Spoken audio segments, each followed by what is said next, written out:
दर्शकों, जय भीम, नमो बुद्धाय। Lord Buddha TV channel प्रस्तुत मैत्री संवाद इस कार्यक्रम में आप सभी दर्शकों का तहे दिल से स्वागत। मैं प्राध्यापक गजेंद्र गवई। दर्शकों, आपको पता होगा कि हम इस एपिसोड के माध्यम से इस पूरे भारतवर्ष में से एक ऐसा कर्तृत्व और ऐसा नेतृत्व जिन्हें हम उजागर करने का प्रयास करते हैं। इसके पहले भी बहुत सारे साहित्यिक होंगे, लेखक होंगे, पॉलिटिकल में काम करने वाले बहुत सारे मिनिस्टर होंगे, ऐसे लोगों से हमने आपको रूबरू किया है।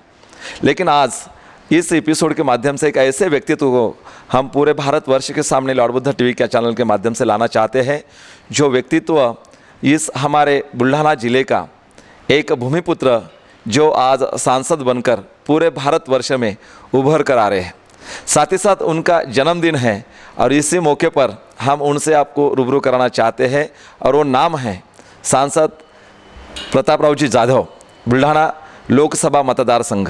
और ये जाने माना नाम आप सभी ने कई मीडिया के माध्यम से सुना होगा, जो हमेशा मीडिया का एक विषय बनकर उभर कर सामने आते हैं। लेकिन लॉर्ड बुद्धा टीवी चैनल के माध्यम से बहुजन समाज का ये व्यक्तित्व किसानों को न्याय देने का काम, साथ ही साथ खुद किसान होकर यहाँ पे खुद के खेत में हल चलाने का काम खुद करता है और किसान की क्या जिम्मेदारी होती है और किसान को कितना कष्ट करना पड़ता है ये खुद जानते हैं। और ऐसे व्यक्तित्व को हम आपके सामने रूबरू करना चाहते हैं और उनकी पूरी हिस्ट्री हम आपके सामने रखना चाहेंगे। यह ऐसा व्यक्तित्व जो सर्वसामान्य बहुजन लोगों को एक न्याय देने का प्रयास कई सालों से इस भारतवर्ष में महाराष्ट्र की इस बुल्ढाना जिले के किसानों को, खेत मजूर जो लोग होंगे और ऐसे लोग दबे कुचले वंचित लोगों को यहाँ पे न्याय देने का हमेशा प्रयास करते हैं। तो दोस्तों, मिलते हैं बुल्ढाना जिले के सांसद भूमिपुत्र खासदार प्रतापराव जी जाधव इनसे। सर, जय भीम, नमो बुद्धाय। जय भीम, नमो बुद्धाय। सर, मैं आपके बारे में पूरे भारतवर्ष को बताना चाहता हूँ कि आप इस क्षेत्र में होने के बावजूद भी आज पूरे जो अलग अलग फील्ड है, इसी पूरे फील्ड में यहाँ पे न्याय देने का प्रयास करते। थोड़ा अपने खुद के बारे में कि आप किस देहात में से आए हो, आपका एजुकेशन कितना हुआ है और साथ ही साथ इस पॉलिटिकल क्षेत्र में रहते हुए भी यह सर्वसामान्य दबे कुचले घटक को न्याय देने का प्रयास किस प्रकार करते हैं। देखो, मेरा जन्म जो है तो मेहकर में ही हुआ था, लेकिन मेरा जो गांव है एक छोटा सा देहात मादनी करके गांव का नाम है और वो हमारे बुल्ढाना ज़िले के बॉर्डर पे गांव आता है। वहाँ पर एक किसान परिवार में मेरा जन्म हुआ। पहले से हमारे सभी घर के लोग, हमारे दादाजी, पिताजी, भाई, हमारे चाचा, सभी लोग खेती में ही काम करते थे और हमारे पास में खेती भी ज़्यादा थी। लगभग 300 एकड़ से ज़्यादा खेती हमारे घर में थी, आज भी है। तो खेती में जाना, बैल, जानवर, गाय, भैंस, ये सभी से इतना लगाव हो गया था कि कभी भी हम स्कूल में भी अगर जाते थे, छुट्टियों में घर आते थे तो हम ज़रूर छुट्टियों के दिन पूरा दिन हम खेती में ही जाकर वहाँ पर जो भी कुछ करना चाहते थे तो वो काम करते थे और घर के लोगों को मदद करते थे। मेरी जो पढ़ाई हुई है तो मेरी इंटर ग्रेजुएट तक ही मैंने पढ़ा हूँ, क्योंकि मेरा पढ़ने में ज़्यादा दिल नहीं लगता था, मुझे नौकरी भी नहीं करनी थी और मेरा घर के लोगों से यही आग्रह था कि भाई मैं जो भी करूँगा, मैं व्यापार करूँगा, बिजनेस करूँगा। तो मेरी जो उम्र थी 19.5 साल की उम्र में मैंने मेहकर में आड़त दुकान चालू किया था। भूसार मार्केट में मैंने काम चालू किया और लगभग 1995 तक मैंने वहाँ पर काम किया। अच्छा। तो वो जो मार्केट में है तो किसान लोग अब मंडी में अपनी फसल जो पैदावार होती है वो तो बेचने के लिए आते थे और वो बेच के किसानों को पैसा देने का काम और उनको अच्छे दाम दिलाने का काम वो माध्यम से हम वहाँ पर करते थे। और उसी टाइम से फिर किसानों से हमारी मुलाकात, पहचानें बढ़ती गई। उसी टाइम में मुझे कबड्डी का भी बहुत शौक़ था। तो कबड्डी के नाते गांव-गांव में हम रात के टाइम में कबड्डी खेलने को जाते थे। तो हर गांव में की जो भी टीमें होती थी वो भी हमारे दोस्त के तरह हमारे दोस्ती में उनके हो गया। उनके भी मुझे ये पॉलिटिकल जीवन में बहुत सारी मदद, वो यंग कार्यकर्ता का भी बहुत सारी हो गई। और तब से मैं ये राजनीति में भी फिर हम कुछ काम करने लगे। लेकिन पहले शुरू में मैं समाजवादी कांग्रेस की, जिसके अध्यक्ष थे माननीय शरद चंद्र पवार जी, उनके इसमें युवक का जिला उपाध्यक्ष के पद पे मैं काम करता था। अच्छा। लेकिन 1986 में वो समाजवादी कांग्रेस आई कांग्रेस में विलीन हो गई। और हमारे यहाँ पर जो स्थानीय राजनीति थी, तो आई कांग्रेस के नेता या वहाँ उनके जो विधायक थे, उनसे हमारी कभी जमती नहीं थी। अच्छा। तो फिर क्या करना चाहिए, तो फिर हमने कुछ शेतकरी संगठना थी शरद जोशी की, उसमें मैंने 2-2.5 साल तक काम किया। और उसके बाद में बाला साहब के मार्मिक वगैरह हम पढ़ते थे, और वो बाला साहब के विचारों से प्रभावित होके लगभग 87 से हमने शिवसेना का काम चालू किया। गांव-गांव में जाके शिवसेना की शाखा हमने वहाँ पर खड़ी की, युवकों का संगठन किया। और धीरे धीरे राजनीति में भी, फिर उस टाइम में तो शिवसेना राजनीति में नहीं थी, वो तो एक संगठन था। लेकिन 1990 में वो शिवसेना का संगठन राजकीय पक्ष में उसका रूपांतरित हो गया, और शिवसेना पक्ष करके वहाँ पर बाला साहब के नेतृत्व में रहा। तो 1990 में मैं मेहकर विधानसभा का चुनाव भी मैं विधायक के रूप में लड़ा, लेकिन वो मेरा पहला ही चुनाव था। और हमारे घर के लोग भी कोई राजनीति में नहीं थे, पिताजी वगैरह सब किसान ही थे, तो भी वो थोड़ी मतों से मैं हार गया। लेकिन हारने के बावजूद भी हमने इतना लोगों में मिलना जुलना, काम करना, लोगों के इसे आंदोलन करना, ये सब हमने चालू रखा। तो 1995 में मैं पहली बार विधायक बना। जब से 3 बार विधायक मतदार संघ से मैं चुन के आया, वो भी चढ़ती क्रम से। पहला चुनाव जो था तो मैं 32,000 के लीड से चुन के आया, दूसरा 37,000 के लीड से चुन के आया, और तीसरा विधायक का चुनाव था वो 45,000 के लीड से मैं चुन के आया। तो लोगों ने भी बहुत सारा प्रेम मेरे ऊपर किया, और सभी जाति धर्म के लोगों को साथ में लेके विकास काम करने का काम मैंने किया मतदार संघ में। बहुत सारे ऐसे गांव थे कि वो गांव को जाने के लिए रास्ते तक नहीं थे, तो पूरे मैंने पहले 5 साल में ही लगभग सभी गाँव को टार रोड बनाने का संकल्प किया, और एक 2-4-5 गांव छोड़े तो बाकी सभी गाँव को पहले 5 साल में ही। और बाला साहब ने मुझे मंत्री पद भी दिया था 1997 में, और मुझे जो डिपार्टमेंट मिला था वो इरिगेशन, पाट बंधारे विभाग बोलते उसको। तो उसके माध्यम से मतदार संघ में भी इतने बड़े डैम, बहुत बड़े पेंटाकली डैम हो गया, हमारा देवलगांव साकलछा का उतावली डैम हो गया, ऐसे छोटे बड़े डैम भी बहुत सारे हमने बनाए। और लोगों की ज़मीन ज़्यादा से ज़्यादा, उनका क्षेत्र सिंचाई के अंदर कैसा है, सिंचाई के लिए उनको पानी कैसा मिले, इसके लिए हमने प्रयास किया। और आज मुझे कहने में ये गर्व होता है कि पूरे बुल्ढाना डिस्ट्रिक्ट में अगर ज़्यादा से सिंचाई करने वाली ज़मीन या भूमि अगर कौन से विधानसभा क्षेत्र में होंगी तो वो मेहकर विधानसभा क्षेत्र में। दर्शकों, आप देख रहे हैं यहाँ पे और सुन रहे भी कि ये सांसद प्रताप राव जी जाधव के माध्यम से ये मेहकर जो विधानसभा मतदार संघ है, उनके 3 टर्म में बहुत सारा यहाँ पे काम करने का प्रयास उन्होंने किया है। किसानों की सिंचाई के माध्यम से खेतों को यहाँ पे पानी कैसा मिले, बहुत सारे डैम यहाँ पे किए। मैं भाई आपको यहाँ पे एक बार और पूछना चाहता हूँ कि पहली बार आप इस पॉलिटिकल क्षेत्र में किस प्रकार आए?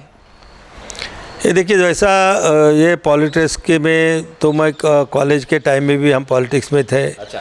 जब मैं चिखली के शिवाजी कॉलेज में 12वीं और सीनियर कॉलेज में फर्स्ट ईयर सेकंड ईयर में पढ़ता था, तो उस टाइम में भी वहाँ पर हम कॉलेज के चुनाव में हम लड़ते थे। वहाँ पर शिवाजी ग्रामीण करके हमारा पैनल रहता था। अच्छा। और पूरे के पूरे लोग हमारे CR, UR, चेयरमैन, सेक्रेटरी सभी हम लोग चुन के लाते थे। तो दर्शकों, कॉलेज के लाइफ से ही यहाँ पे सांसद खासदार प्रताप राव जी जाधव साहब, इन्होंने ये पॉलिटिकल का यहाँ पे लगाव रहा है। और साथ ही साथ जो फिर पंचायत के इलेक्शन होते हैं, पंचायत समिति होती है, जिला परिषद होते हैं, ऐसे बहुत सारे चुनाव यहाँ पे लड़ने का उन्होंने प्रयास किया और वो चुनकर भी आए। दूसरी बात मैं यहाँ पे पूछना चाहता हूँ कि आपको पूरे देश में एक भूमिपुत्र के नाम से यहाँ पे जाना जाता है, कि इसका मतलब है कि किसानों से जो लगाव है। और आज भी दर्शकों, आज हम जहाँ पे बैठे हैं ये उनका ही फार्म हाउस है। यहाँ पे बहुत बड़ी अलग अलग प्रकार की खेती होती है। थोड़ा सा हमारे किसान लोग जो यहाँ पे आपको देख रहे हैं, सुन रहे हैं, तो उनको बताएं कि खेती जो होती है किस प्रकार की जाती है और ये लगाव आपको किस प्रकार आज भी यहाँ पे कायम है। ये देखो, जब मैं चुन के आया, विधायक बना और विकास के काम शुरू किए, तो मैं यही सोचने लगता था, यही सोचता था मैं कि हम लोगों को क्या दे रहे। ये देखो मेरी जगह पे अगर दूसरा भी कोई विधायक बनता तो वो भी काम करता, कोई ज़्यादा करता कोई कम करता, लेकिन ये और डिपार्टमेंट भी होते हैं गवर्नमेंट के अलग अलग, उनको भी तो जो भी उनको साल में जो भी डिपार्टमेंट को पैसा मिलता है वो तो उनको खर्चा करना ही पड़ता है, काम तो चालू रहते। लेकिन मैंने सोचा कि हम किसानों के लिए क्या कर सकते हैं। और जब मैंने सोचा कि जो क्षेत्र से मैं आता हूँ, विदर्भ में हमारा बुल्ढाना डिस्ट्रिक्ट आता है, यहाँ का जो किसान है वो दूसरे के अनुकरण करने वाला किसान है, प्रयोग करने वाले किसान नहीं है यहाँ पर, जैसे कि हमारे पश्चिम महाराष्ट्र में होते हैं। और फिर ये सोचकर हमने बोला कि भाई किसानों की आय बढ़ने के लिए आपने कुछ करना चाहिए। तो इसलिए मैं भी खुद खेती करता था, तो हम खेती में नए नए प्रयोग करते थे, नए नए बीज लाना, नई नई वेराइटीज फसलों की लाना, और वो लोगों को बताना कि ये करना चाहिए, वो करना चाहिए, ऐसा करना चाहिए। साइड बिजनेस खेती के लिए, जैसे गाय अभी भी देखिए कि हमारे पास में गाय है, भैंस है, ये लोगों ने करना चाहिए कि 2 पैसे आमदनी किसान के पास आएंगी तो किसान भी उसकी भी घर के लोगों या उसके बच्चे की पढ़ाई, बेटियों की शादी वगैरह में भी वो अच्छी ढंग से निभा सकेंगे अपनी जिम्मेदारी। तो ये खेती में आने का मेरा वजह, तो मैंने पहले ही बताया कि मुझे खेती से पहले से ही लगाव था और वो आज तक भी कायम है। मुझे जब भी वक्त मिलता है तो मैं खेती में आता हूँ। अगर जो भी काम चालू रहता है तो करके देखता हूँ। अगर हमारे काम करके लोग हैं तो उनको भी मैं बताते रहता हूँ कि भाई ऐसा करो, वैसा करो, ये होना चाहिए। तो ये मुझे पहले से लगा है। दर्शकों, आप देख रहे हैं किसानों के साथ, उन्हीं के साथ काम करना और खेती के बारे में, जो जिसे हम अभी की आधुनिक खेती कहा जाते हैं, इस प्रकार की खेती के बारे में वो लोगों को हमेशा बताते रहते हैं और ये प्रयोग खुद की खेती में भी किया करते हैं। दर्शकों, बाबा साहब अम्बेडकर ने कहा था कि शिक्षित बनो, संगठित बनो और संघर्ष करो। इसका ये पहला जो मुद्दा है, शिक्षित बनो, इसके बलबूते पर हमारे सांसद साहब यहाँ पे कई सालों से यहाँ पे चलना चाहते हैं और चल रहे हैं। तो बहुत सारे एजुकेशनल जो उनकी फील्ड है, वो एजुकेशन फील्ड के बारे में थोड़ा सा जानेंगे कि प्राइमरी से लेकर यानी कि कॉन्वेंट से लेकर बहुत सारा प्रश्न एजुकेशन के बारे में यहाँ पे उन्होंने खड़ा किया है, तो उन्हीं के बारे में थोड़ा सा जानते हैं। ये देखिए, मैं जब पहली बार मैं जब विधायक बना और मुझे सोचता था कि भाई मेरे विधायक विधानसभा के क्षेत्र में अच्छे अधिकारी यहाँ होना चाहिए। अगर अधिकारी अच्छे रहेंगे तो काम भी अच्छे ढंग से और ज़्यादा से ज़्यादा हम करने की कोशिश करें। लेकिन हमारा गांव ये छोटा सा ही गांव है, मेहकर नगर पंचायत नगर पालिका है, लेकिन जनसंख्या बहुत कम होने से कोई सुविधाएं यहाँ नहीं थी। बहुत सारे हमारे दोस्त थे जो MPSC होके, कोई तहसीलदार था, कोई SDM बने थे, कोई इरिगेशन के डिप्टी इंजीनियर बने थे, PWD के डिप्टी इंजीनियर है, इंजीनियर। वो लोगों को हम आग्रह करते थे कि भाई तुम मेरे क्षेत्र में तबादला करके आ जाओ, वहाँ पर हम मिलके काम करेंगे। तो वो बोलेंगे नहीं यार, तुम्हारे यहाँ कोई बच्चों को पढ़ने की सुविधा नहीं है। तो फिर मेरे दिमाग में आया कि बच्चे की पढ़ने की सुविधा हमारे शहर में नहीं होने से अच्छे लोग नहीं आते और यंग अधिकारी ज़्यादातर नहीं आते, क्योंकि उनके बच्चे छोटे छोटे होते तो उनको पढ़ाई के लिए वो लोगों का ज़्यादा ये दिलचस्पी होती है। तो इसीलिए मैंने बुल्ढाना डिस्ट्रिक्ट में पहले CBSE स्कूल मैंने मेहकर में खोला, परमिशन लाया। और जब से मुझे ये भी पता है कि जब से लोग अधिकारी लोग कम से कम जिनके बच्चे की पढ़ाई के लायक बच्चे हैं, ऐसे लोग यहाँ पर आना शुरू हो गए। दूसरा जो एक क्षेत्र में मैंने महिला महाविद्यालय खोला था। जब मैं गांव-गांव में घूमता था और देखता था कि जो लड़कियों की शादी की जो उम्र है तय तो 18 साल से कम उम्रों में नहीं कर सकते, और ज़्यादातर हमारी देहात की जो बच्चियाँ होती है, लड़कियाँ होती थी, एक तो 10वीं सीख के 4 साल घर में बैठे रहती थी, या अगर 12वीं भी पास हो गई तो 2-3 साल उसको घर में बैठना पड़ता था, बाद में उसकी शादी होती थी। और बहुत सारे लड़के ऐसे थे कि भाई अगर वो कोई शादी करना चाहता था तो वो ज़्यादा कहते थे कि भाई कम से कम लड़की ग्रेजुएट तो होना ही चाहिए, और ग्रेजुएट का शिक्षण देने के लिए यहाँ पर ज़्यादा सुविधा नहीं थी। और थोड़ी ये संकुचित भावना से हमारे देहात के किसान लोग कोई एजुकेशन में लड़की डालने के लिए भी ज़रा तैयार नहीं रहते थे। तो इसीलिए फिर मैंने, मनोहर जोशी मुख्यमंत्री थे, मैंने उनको आग्रह किया और उन्होंने मुझे तुरंत महिला महाविद्यालय दिया। जब से यहाँ पर बहुत सारी ग्रामीण क्षेत्र की मध्यम वर्गीय गरीब लोगों की भी जो लड़कियाँ हैं वहाँ पर वो पढ़ने लगी, ग्रेजुएट होने लगी। अभी हमारा डिग्री का साइंस कॉलेज भी है, आर्ट्स कॉलेज भी है, तो बहुत सारे बच्चों की सुविधाएं हमने वहाँ पर दी थी। दर्शकों, पूरे समाज में आधा अधिक हिस्सा जो होता है वो महिलाओं का हिस्सा होता है। बाबा साहब कहते थे कि जिस समाज की महिलाएं यहाँ पे शिक्षित होती है वो समाज यहाँ पे संस्कृत होता है और वो पढ़ा लिखा होता है, और इसलिए इसी मुद्दे पर ध्यान में लाकर महिलाओं को अगर पढ़ाई मिल जाए तो उसका घर यहाँ पे पढ़कर आगे बढ़ सकता है। और इसी महिलाओं का सक्षमीकरण करने के उद्देश्य से यहाँ पे महिला महाविद्यालय भी बहुत अच्छी तरीके से यहाँ पे चल रहा है। देहातों में से कई लाखों की और हज़ारों की तादाद में यहाँ पे लोग पढ़ने के लिए प्रयास करते हैं और उनमें से बहुत सारे लोग यहाँ पे आते हैं। और दर्शकों, साथ ही साथ आपको पता होगा कि जिस समाज के लिए हम यहाँ पे संविधान के मुताबिक काम करना चाहते और लोक नेता कैसा हो, तो अगर आपको देखना है तो पहले कहा जाता था कि अगर डेवलपमेंट पॉलिटिकल का देखना हो, खेती का डेवलपमेंट देखना हो, सिंचाई का डेवलपमेंट देखना हो तो तुम पश्चिम महाराष्ट्र में चले जाओ।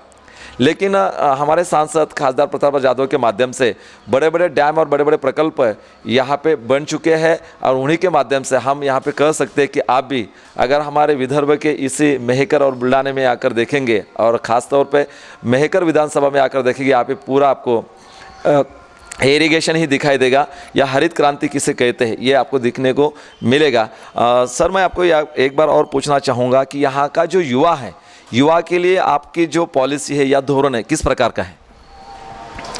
ये देखो, हमारे यहाँ के जो युवा है, अब उनके घर के उनके पिताजी बोलो या उनके घर की माताजी बोलो या घर में कोई लोग ज़्यादा पढ़े लिखे नहीं होने से वो लोगों ने भी जो पढ़ाई की तो पढ़ाई करने की ये सोच के पढ़ाई की, कोई ध्येय रख के उन्होंने पढ़ाई नहीं की कि भाई मुझे इंजीनियर बनना है, मुझे डॉक्टर बनना है या मुझे कोई अच्छी डिग्री हासिल करके मुझे अच्छी नौकरी करना है।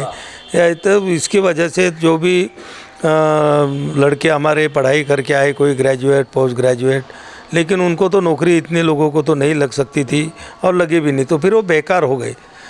और हमें सोचते थे कि हमारे एरिया में अगर कोई बड़ी बड़ी इंडस्ट्रीज अगर आती है तो ये लोगों को भी वहाँ पर काम मिल सकता है।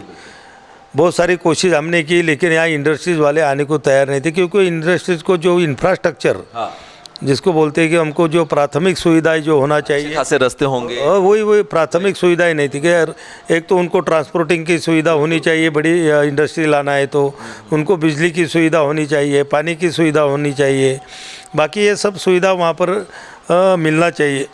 लेकिन क्या है, अगर हम बड़ी इंडस्ट्री यहाँ पर कोई अगर इंडस्ट्रीज लाने की सोचता है तो पहले सोचता है कि मेरा जो मटेरियल है, कच्चा माल जो आता है बाहर से, तो वो मेरे फैक्ट्री तक कैसा जल्दी से जल्द कम पैसे में आए।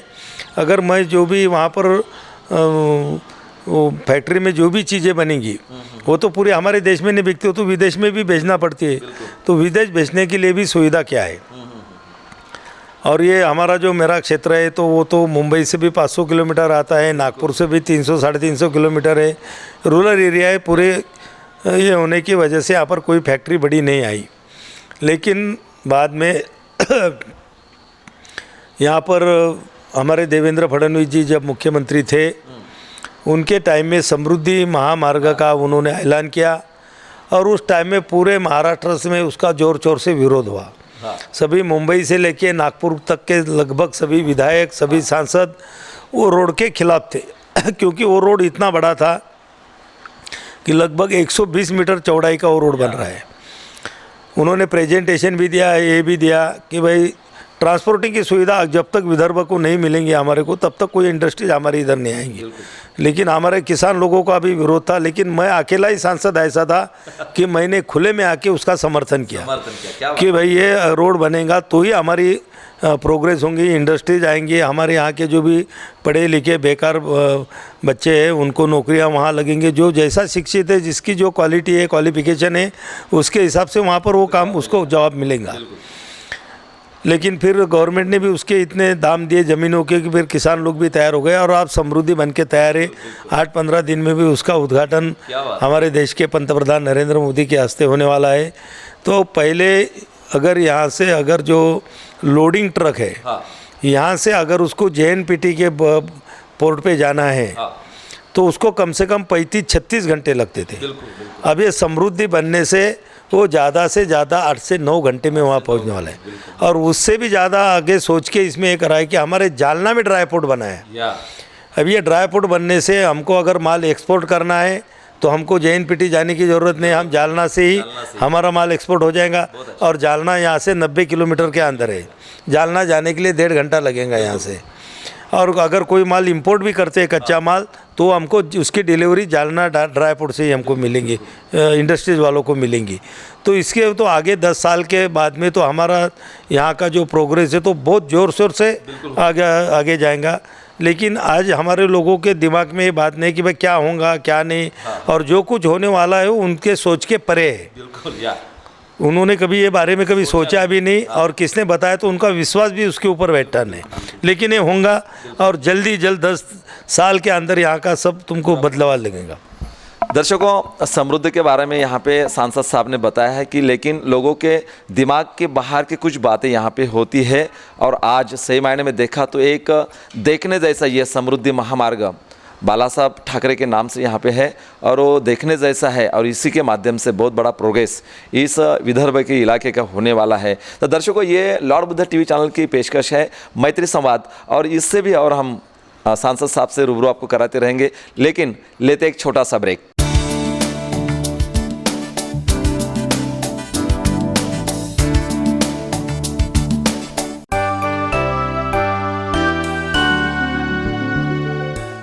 मैं विधायक डॉक्टर संजय रायमुलकर, मेहकर विधानसभा मतदार। हमारे लोकप्रिय सांसद प्रतापराव जी दादा साहब, उनके जन्मदिन पे शुभ अवसर पर मैं मेरे विधानसभा क्षेत्र की ओर से हार्दिक बधाई देता हूँ, शुभेच्छा देता हूँ। धन्यवाद।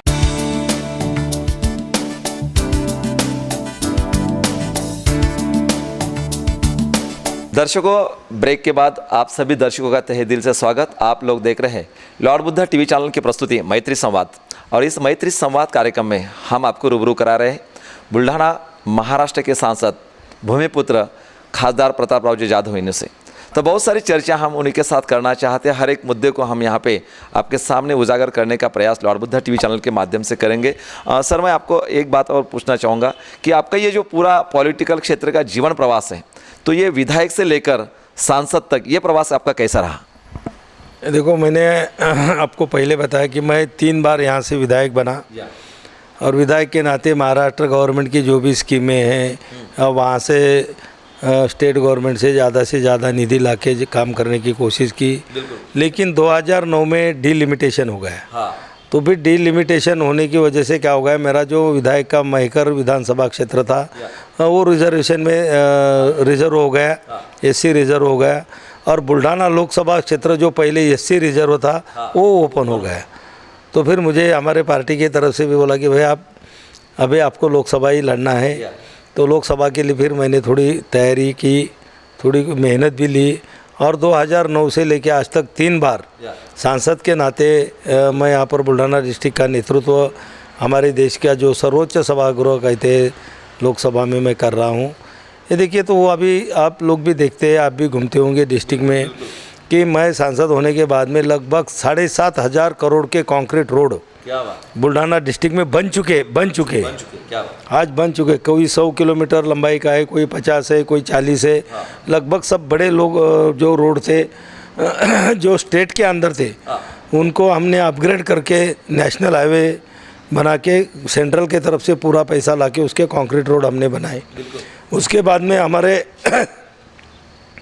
बुल्ढाना के बहुत सारे इरिगेशन के प्रोजेक्ट है कि वो बहुत दिन से धीरे धीरे चल रहे थे। राज्य सरकार से उनको ज़्यादा मुआवजा या ज़्यादा पैसा नहीं मिल रहा था।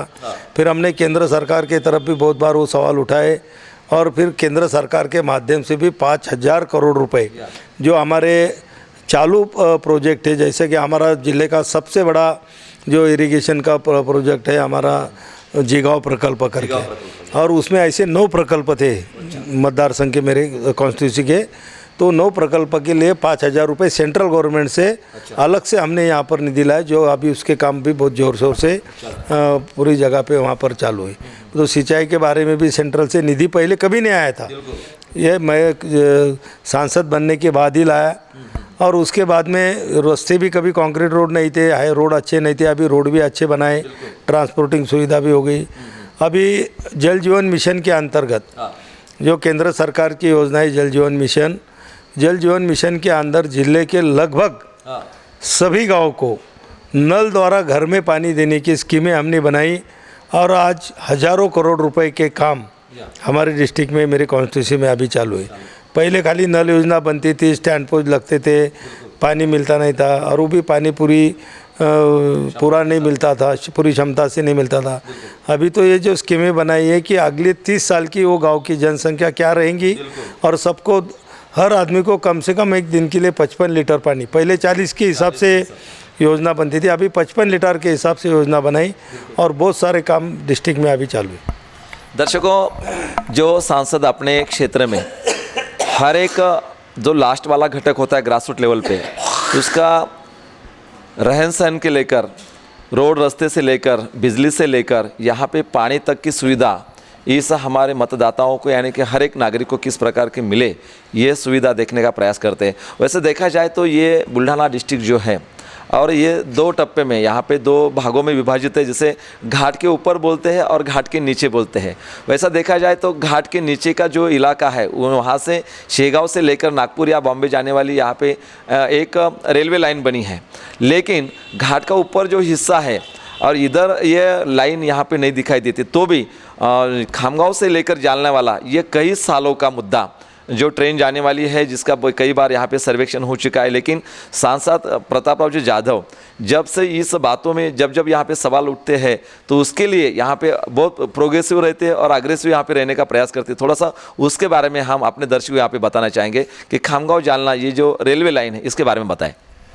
ये देखिए, खामगांव जालना रेल लाइन की जो लोगों की मांग थी, वो पिछले लगभग 100 सालों से लोगों की मांग है।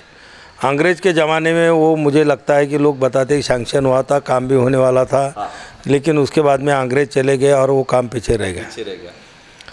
और वो अंग्रेज़ों को भी ऐसा लगा कि अपने को कभी ये देश छोड़ना ही पड़ेगा, तो उन्होंने भी उसके ऊपर ज़्यादा ध्यान नहीं दिया। लेकिन जब मैं 2009 में सांसद बना, मेरे पहले भी बहुत सारे सांसद यहाँ के कि ये जालना खामगांव रेल लाइन हम बनाएंगे, ये चुनाव में आश्वासन देते थे। हमारे टाइम में भी लोग हमको पूछते थे कि आप सांसद के चुनाव में खड़े हैं तो ये रोड लाइन के लिए, अब ये रेल लाइन के लिए क्या करेंगे। मैंने बोला मैं ज़रूर पूरी ताकत से उसके लिए कोशिश करूँगा।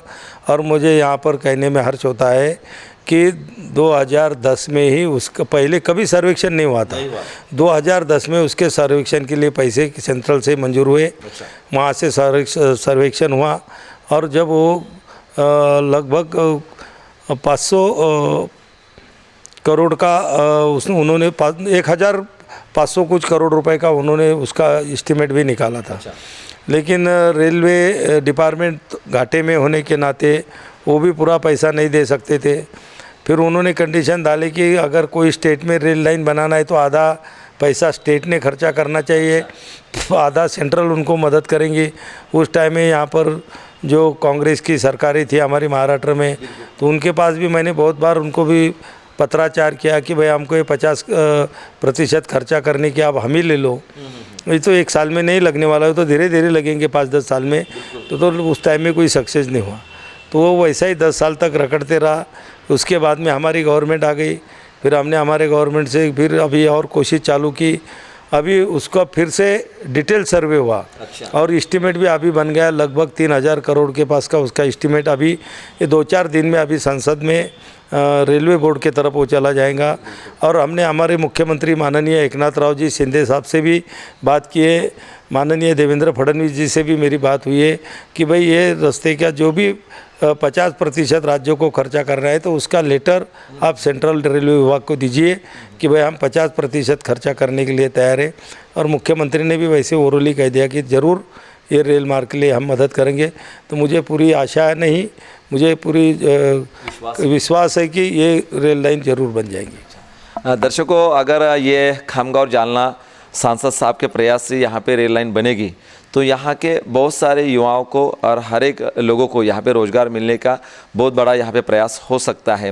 दर्शकों, ऐसे बहुत सारे सवाल हैं, लेकिन इतने कई सालों से यहाँ पे विधायक के नाते, सांसद के नाते हर बार डेवलपमेंट करने का ही प्रयास यहाँ पे सांसद साहब ने किया है। और हम हमेशा मीडिया के माध्यम से उन्हें देखा करते हैं और जानते हैं, हमें पढ़ते हैं, और हर एक मीडिया हमें बताता है कि यहाँ पे बहुत अच्छा काम होने का प्रयास हो रहा है। और इसीलिए हम उनके साथ रूबरू हो रहे हैं क्योंकि उनका अब यहाँ पे जन्मदिन है और बहुत सारे ढेर शुभकामनाएं ये जन्मदिन के मौके पर हम लॉर्ड बुद्धा टीवी चैनल के माध्यम से, हमारे दर्शकों के माध्यम से, कि जो ऐसा भूमिपुत्र जो लोगों को दिलों में झांक कर देखता है, लोगों की समस्या यहाँ पे उनको पता चलती है और उसी समस्या के ऊपर संसद में यहाँ पे बोलने का प्रयास करता है और साथ ही साथ केंद्र से बहुत सारा निधि अपने क्षेत्र के लिए यहाँ पे खींच कर लाता है। साथ ही साथ आपको पता होगा कि बीच में प्रधानमंत्री आवास योजना का एक स्कीम यहाँ पे बहुत धूमधाम से गांव देहातों में चली, लेकिन इसी प्रधानमंत्री आवास योजना का जो निधि था वो बहुत सारा कम यहाँ पे होता था। लेकिन इसके बारे में जो आवाज़ उठाई उसके बारे में हम जानना चाहेंगे। ये देखिए, ये प्रधानमंत्री आवास योजना में भी अपने डिस्ट्रिक्ट में जो गरीब लोग हैं, बेघर लोग हैं, जिनके कच्चे मकान हैं, ऐसे सभी को पक्का मकान देने का वादा माननीय पंतप्रधान नरेंद्र मोदी जी ने किया था।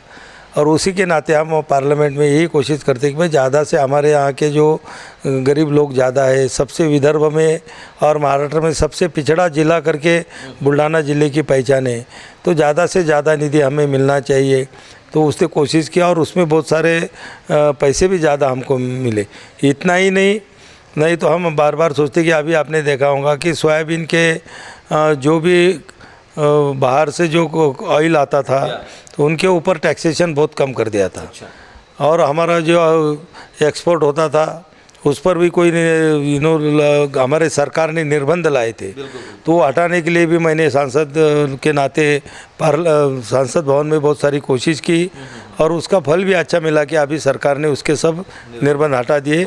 जो सोयाबीन के भाव कम हो जाएंगे ऐसा लगता था, ऑयल सीड के भाव कम हो जाएंगे ऐसा सबको लगता था, तो लेकिन अभी भाव बढ़ना शुरू हो गए और मुझे लगता है कि आने वाले कुछ दिनों में और भी सोयाबीन हो या कपास के हो, भाव अच्छी तरह से बढ़ेंगे। दर्शकों, जो किसान अपने खेत में पूरे साल भर में यहाँ पे हर एक अनाज या हर एक जो क्रॉप होता है उसे पैदा करने के लिए प्रयास करता है, लेकिन उसको मार्केट में भाव मिले, इसी के लिए जो सांसद भवन में यहाँ पे बोलने का प्रयास करते हैं, साथ ही साथ उसके लिए ज़्यादा कैसा हमें भाव मिले इसका भी प्रयास करते हैं। ऐसे बहुत सारे आंदोलन मोर्चे यहाँ पे किए हैं। तो मैं थोड़ा सा आपको बोलना चाहूँगा, लेकिन एक छोटा सा ब्रेक लेते हैं।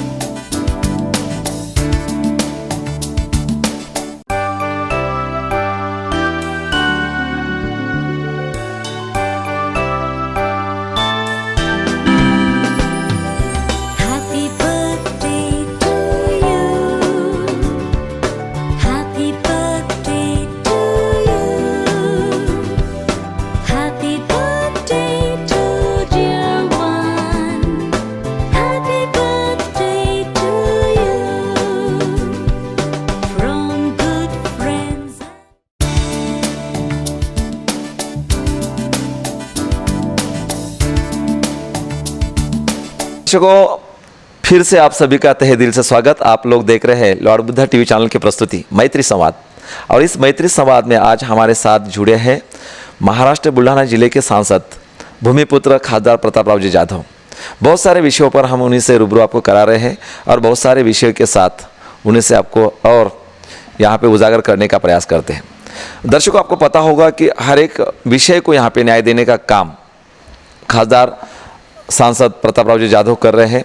दूसरा यहाँ पे एक बहुत महत्वपूर्ण मुद्दा है कि आपको पता होगा कि पूरा विश्व आज यहाँ पे युद्ध नहीं चाहता, वो बुद्ध चाहता है। बुद्ध का मतलब है अमन, शांति, प्रेम, करुणा, और इसी को पाने के लिए, इसको समझाने के लिए हमारे सांसद प्रतापराव जी जाधव साहब को यहाँ पे श्रीलंका जाने का यहाँ पे बहुत बड़ा यहाँ पे एक चांस मिला, एक संधि मिली।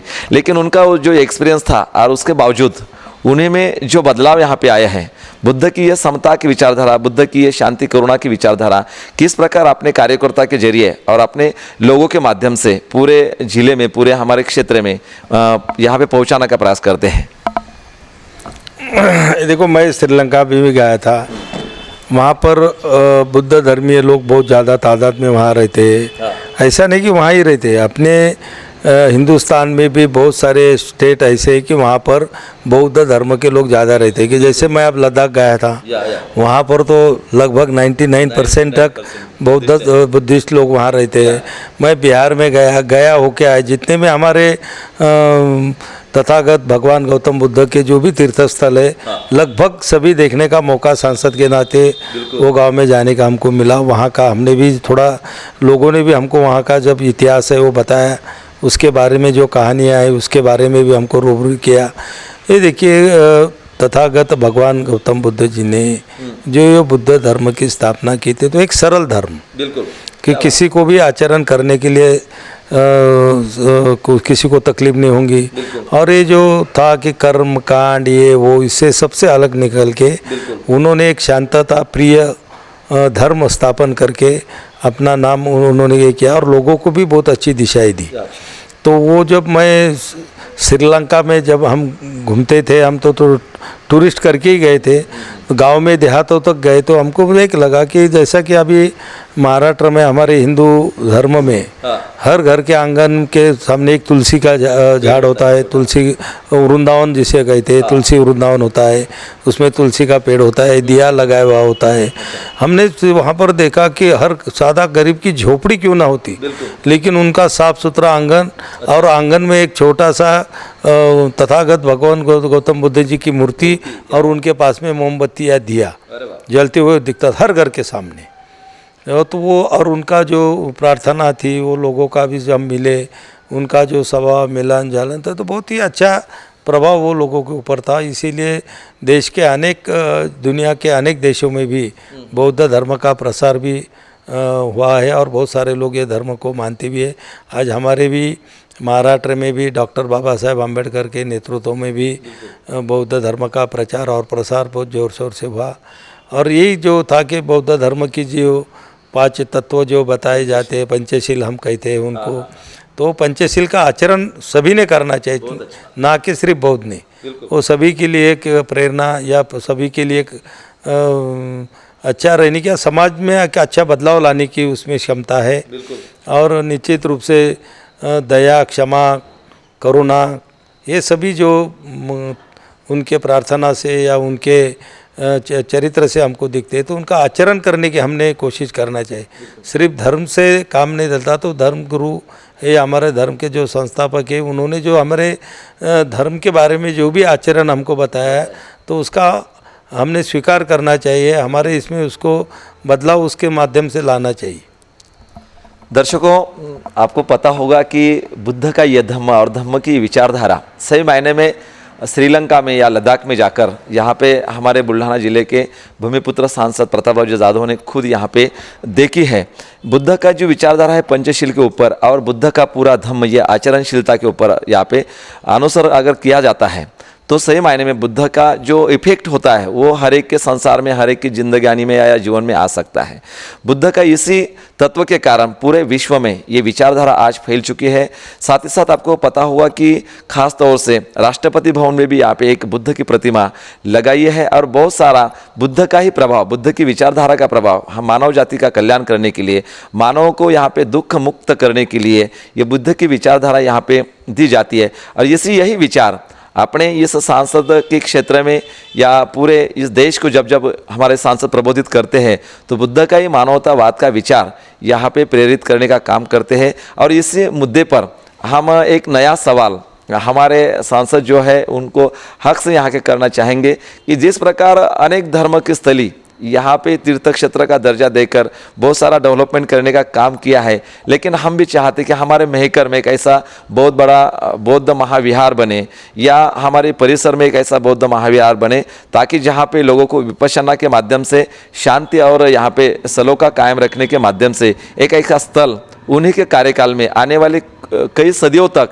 आने वाले कई पीढ़ियों तक यहाँ पे मिले। इसके बारे में थोड़ा सा हम जानना चाहते हैं।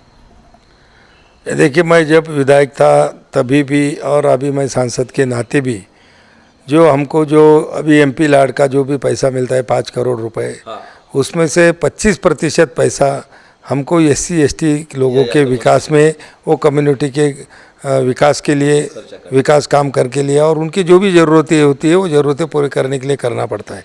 और जब विधायक था तो उसके लिए भी यही नियम था। तो निश्चित रूप से ये पैसों के माध्यम से मैंने बहुत सारे गांव में तथागत भगवान गौतम बुद्ध के हो या डॉक्टर बाबा साहेब अम्बेडकर के नाम से हमने वहाँ पर सभागृह बनाए।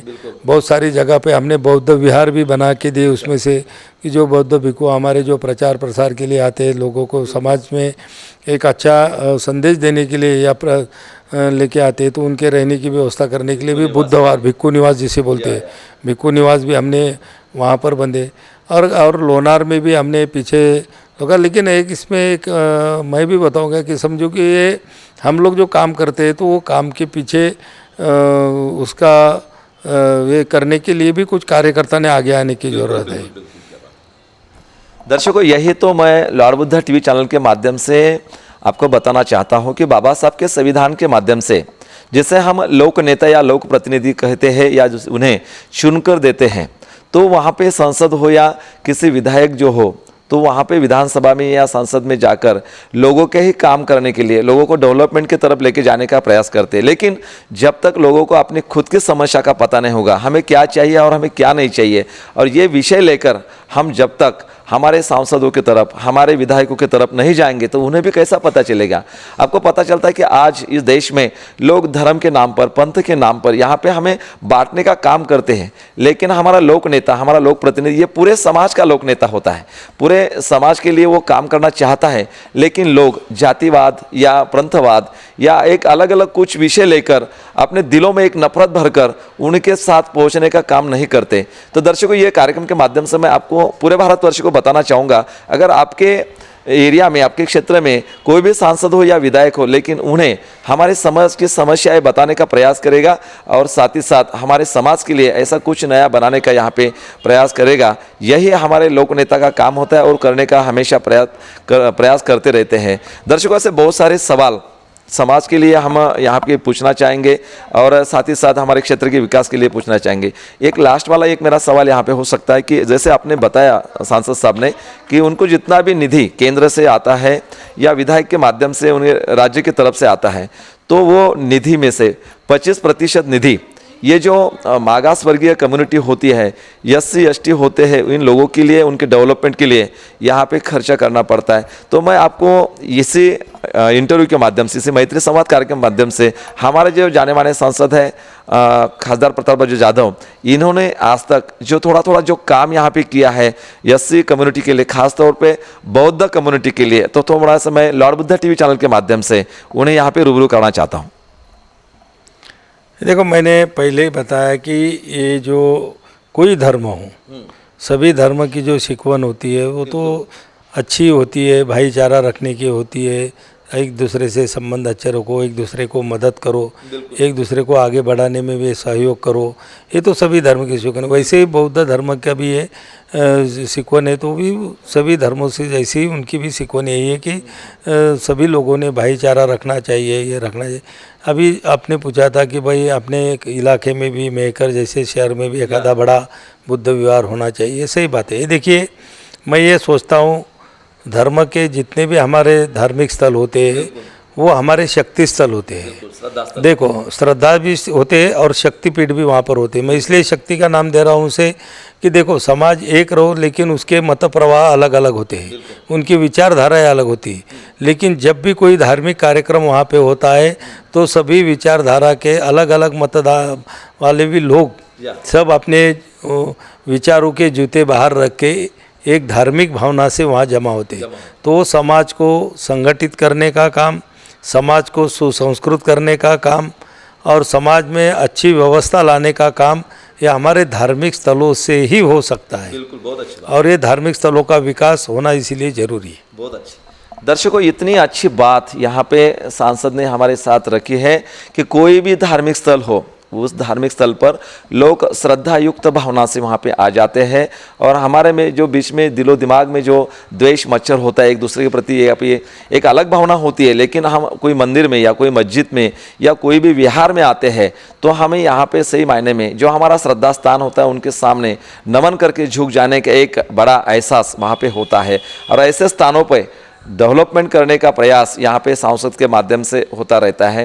दर्शकों, आपको पता होगा कि लॉर्ड बुद्धा टीवी चैनल की ये जो पेशकश यहाँ पे चल रही है मैत्री संवाद के माध्यम से, क्योंकि हमारे इस बुल्ढाना मतदार संघ के लोकसभा मतदार संघ के जो सांसद है भूमिपुत्र खासदार प्रतापराव जी जाधव, इनका ये जन्मदिन है और इस जन्मदिन के मौके पर बहुत सारे लोग लॉर्ड बुद्धा टीवी चैनल के माध्यम से आपको तो बहुत सारी यहाँ पे ढेर शुभकामनाएं देते ही रहेंगे, लेकिन इस जन्मदिन के मौके पर यहाँ पे आप लोगों को एक ऐसा मैसेज, जो मैसेज लोगों में भाईचारा प्रस्तापित करे, जो एक ऐसा मैसेज जो लोगों में समता समानता प्रस्तापित करने का प्रयास करे, जो एक ऐसा मैसेज कि अनेक समाजों के एक जगह पर यहाँ पे जोड़ने का प्रयास करे, इस प्रकार का जो मैसेज, एक संदेश इस जन्मदिन के मौके पर आप ये हमारे पूरे भारतवर्ष के दर्शकों को क्या कहना चाहोगे? देखिए, अभी जो हमारा देश है, हमारा हिंदुस्तान बोलो या भारत, अभी देश हमारा ये उभरता हुआ देश है। आप देख रहे हैं कि अभी ये पिछले 10 साल में हमारा देश का जो गौरव है पूरे दुनिया में बढ़ गया है। अभी हमारे जो पंतप्रधान हैं अलग अलग देशों में जाते हैं, लेकिन देखो हमारी जो भाषा है, हमारी जो देश की भाषा है, हमारी जो मातृभाषाएं होती है, तो उसका एक ज्वलंत उदाहरण हमारे प्रधानमंत्री जी देते हैं कि कोई भी देश में हो जाते हैं तो वहाँ के बातचीत हिंदी में ही करते हैं, हिंदी में करते हैं, चाहे उनको अंग्रेजी अच्छी आती है लेकिन ये करते हैं।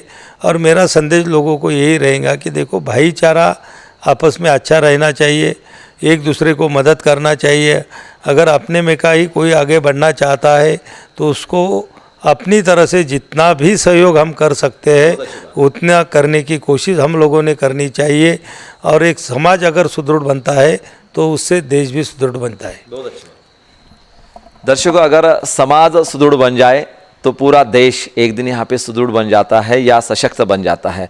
और सशक्त समाज की निर्मित के लिए हर एक क्षेत्र के सांसद यहाँ पे कार्य तत्पर होते हैं। साथ ही साथ हमारे ही बुल्ढाना जिले के सांसद प्रतापराव जी जाधव यहाँ पे हर एक कम्युनिटी का डेवलप करने के लिए, यहाँ पे हर एक जो भौतिक सुविधाएं होती है वो दिलाने के लिए सदा हमेशा यहाँ पे कार्य तत्पर होते हैं।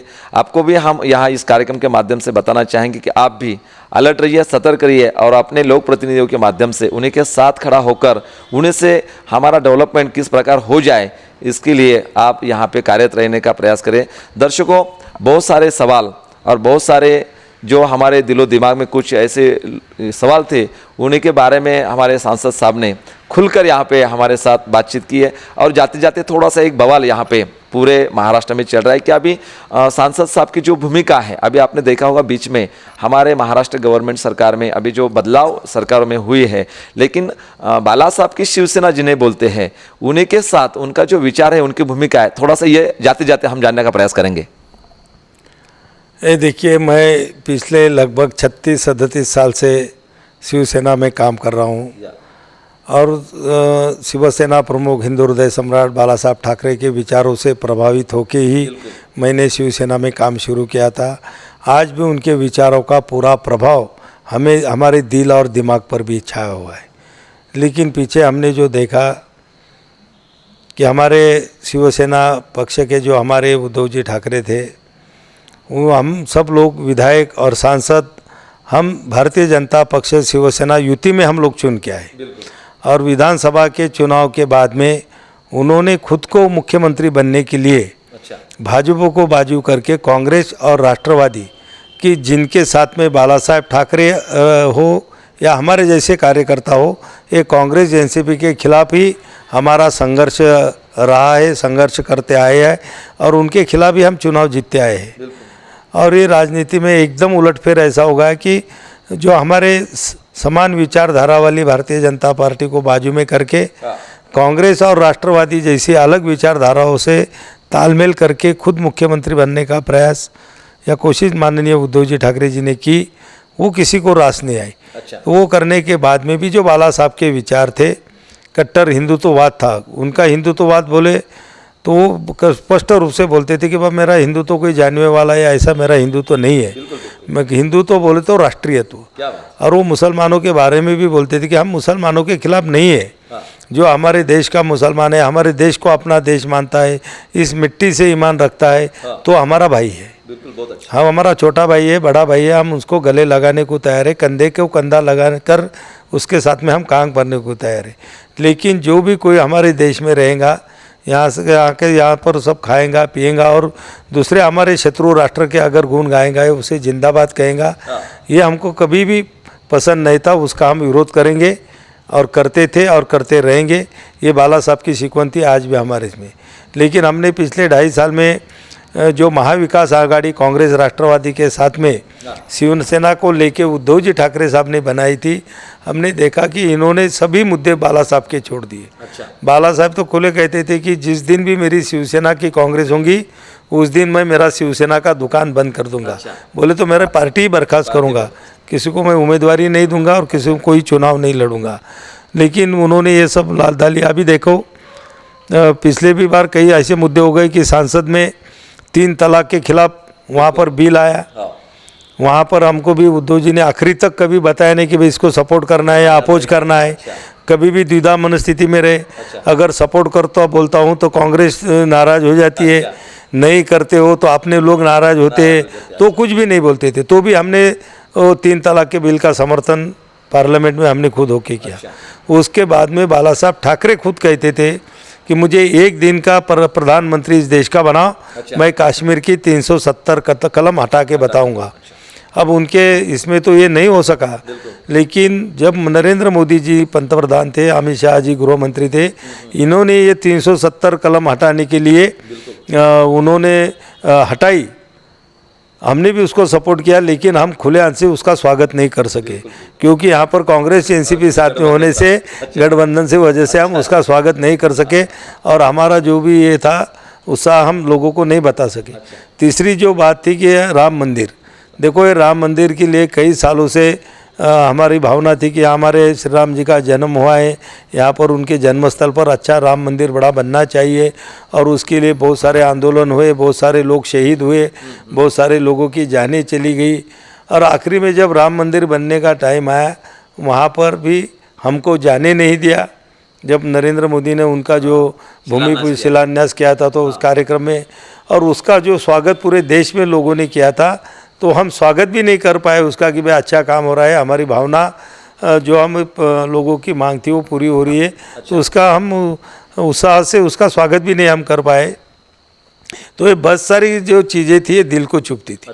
और तीसरी बात थी तो वो सरकार में उद्धव जी तो मुख्यमंत्री थे, लेकिन वो घर के बाहर ही नहीं निकलते थे। पूरे 2.5 साल में वो 3 बार मंत्रालय में सिर्फ जाके एक आधा 1-1 घंटा बैठे होंगे पूरे 2.5 साल में। पूरी जो सरकार चला रहे थे महाराष्ट्र की, वो एनसीपी के अजीत दादा पवार चला रहे थे। और जो भी उनके पास अर्थ खाता होने के नाते जो भी पैसा स्टेट का आता था तो ज़्यादा से ज़्यादा वो उनके विधायकों को, या जहाँ पर उनके विधायक हमारे शिवसेना के विधायकों के खिलाफ हार गए, वो हरे हुए विधायक को भी वो पैसा देके वो उनको मदद करने की कोशिश करते थे। जैसे कि मेरे ही डिस्ट्रिक्ट में जो आदमी को मैंने लोकसभा में 2 बार हराया, और ये ज़िले में शिवसेना की ताकत भी ज़्यादा थी, सिर्फ एनसीपी का वही उम्मीदवार विधानसभा में चुन किया है। तो शरद पवार ने उनको यहाँ का गार्डियन मिनिस्टर बनाया, कि जिसके साथ में हम 10-10 साल अपोज करते, 2-2 बार उनको हराया। हमारा कोई कार्यकर्ता उनके पास कैसा जाएगा विकास के काम लाने के लिए, डिस्ट्रिक्ट फंड मांगने के लिए। हमको भी बहुत सारी तकलीफ हुई। 2.5 साल तक हमको कोई, मुख्यमंत्री तो हमारे उद्धव जी थे, लेकिन उसका कोई भी फल हमको हमारे ज़िले में नहीं मिला, कोई अच्छे काम नहीं कर सके।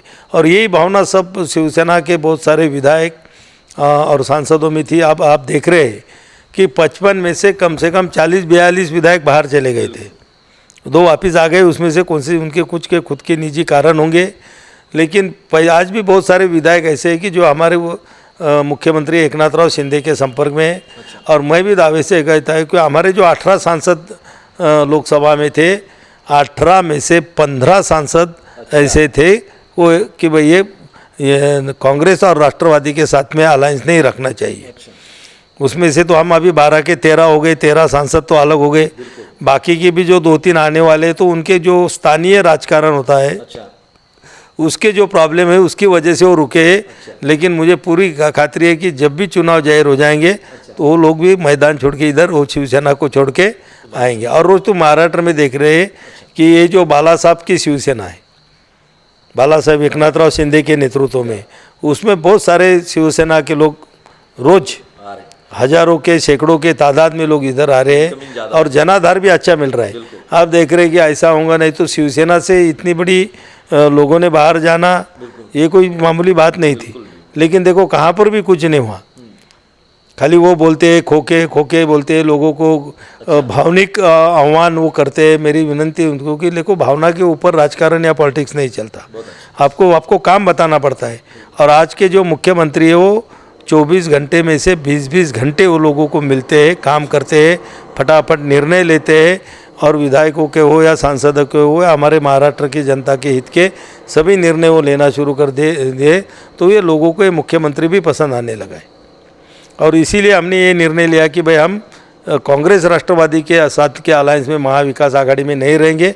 हम जो हमारा 30 साल से हमारा जो मित्र पक्ष है भारतीय जनता पार्टी, उनके साथ ही हमने चला जाना चाहिए। और वैसा ही एकनाथराव शिंदे के नेतृत्व में उठा हुआ और उसमें 55 में से 40 विधायक और 18 में से 13 सांसद अभी इधर एकनाथराव शिंदे गुट के साथ में आ गए। शिंदे गुट नहीं है, ये बाला साहब की शिवसेना है। अगर आपको गुट बोलना है तो वो उद्धव ठाकरे गुट वो टाइप में है। दर्शकों, इस प्रकार की ये जो भूमिका है बीच में जो कुछ दरारें यहाँ पे पैदा हुई, लेकिन विचारों की जो लड़ाई होती है, इस विचारों की लड़ाई के साथ कटिबद्ध होते हुए भी ये जो पूरा बदलाव पूरे देश में यहाँ पे महाराष्ट्र के बारे में देखा है। और इसकी भूमिका बिल्कुल सरलता से यहाँ पे हमारे सांसद खासदार प्रतापराव जाधव ने लॉर्ड बुद्धा टीवी चैनल के साथ इस प्रकार हमें ये बताया है। और हम जानना चाहेंगे कि आखिर तक लास्ट वाला हमारा जो ग्रास रूट लेवल का जो समाज का एक बंधु होता है, जो हमारा नागरिक होता है, उसका डेवलपमेंट के बारे में हम हर बार अगर हर क्षण पर यहाँ पे सोचते हैं तो सही मायने में ये पॉलिटिकल का जो मुद्दा होता है या राजकारण जो होता है तो लोगों के लिए होना जरूरी है। और इसी प्रकार की भूमिका कई सालों से इस भूमिपुत्र ने इस जिले के लिए और इस हमारे क्षेत्र के लिए यहाँ पे ठान कर ली है। तो दर्शकों, ये हमारे लॉर्ड बुद्धा टीवी चैनल का मैत्री संवाद इस कार्यक्रम में हमारे बुल्ढाना जिले के जाने माने और लोकप्रिय भूमिपुत्र सांसद खासदार प्रतापराव जाधव हमारे साथ जुड़े और अपना कीमती समय यहाँ पे हमें दिया। और आप लोगों के साथ भी उन्हें रूबरू होने का यहाँ पे एक जो मौका मिल गया है।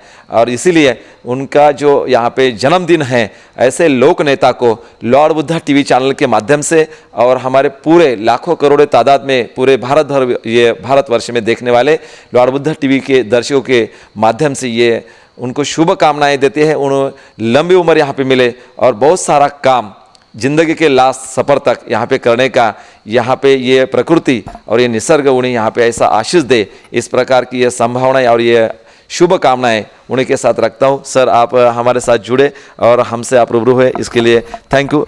जय भीम, नमो बुद्धाय।